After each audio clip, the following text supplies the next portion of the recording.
On to another issue, and that's pipeline. You went to Congress, profoundly skeptical, you said, of the impact of federal regulations. Still am. All right, if the incident at Mayflower, the Exxon, the Pegasus thing, does that cause you to rethink that? No, not at all.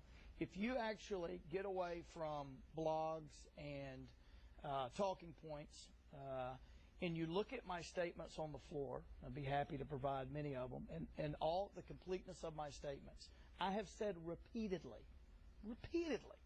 no one is against reasonable regulations. That's not, no one is against that.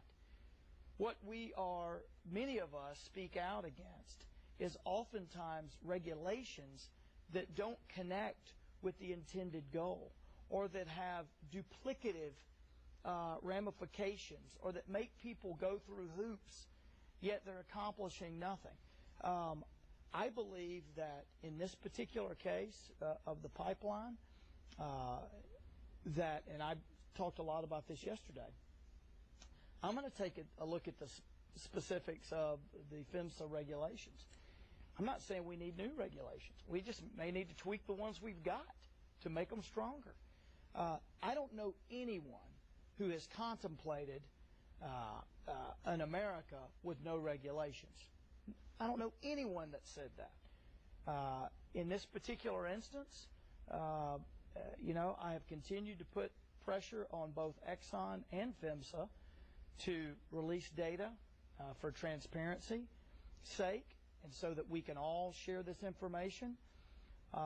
And as we get a more complete picture of everything that has happened, I'm going to look at what is required and see if that needs to change. But I made it clear to Exxon yesterday, it's in the people of Arkansas's interest, it's in Exxon's interest, it's in everybody's interest for them, regardless of what the regulations say, to take steps above and beyond what is required to make sure these sorts of things, for example, a spill in the watershed, doesn't happen. I mean, that's in everybody's interest.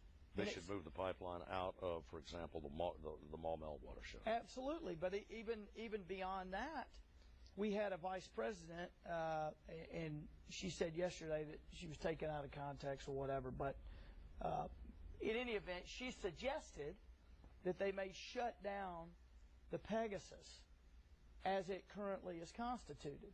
Well, and I told her yesterday, and all the rest of the folks, I said, well, if you're going to shut it down, that's a perfect time to move it. Well, it's also a perfect time to upgrade that 13.7 mile piece that runs through the watershed, because that is a more sensitive area than maybe a pasture, in the middle of a rural area or whatever. That is a very sensitive area because, as you know, it's a source of water for over 400,000 folks in Central Arkansas. So, look, I am getting all the facts I possibly can, and that's one part of it. The other part of it is, and this is what I deal with more than anything at this point, is making sure that the folks personally affected who did not ask for this spill are made whole. I have said from day one, you find out what went wrong, you do your investigation, you make sure people are made whole, and then you do what you can to make sure it never happens again. We could go on, Congressman, but we can't stretch the clock. I'd love to do an hour. I'll try to arrange it next time. Let's do it next time. All right. Thanks very much, Congressman Tim Griffin. Thanks for being with us, and we'll see you next time.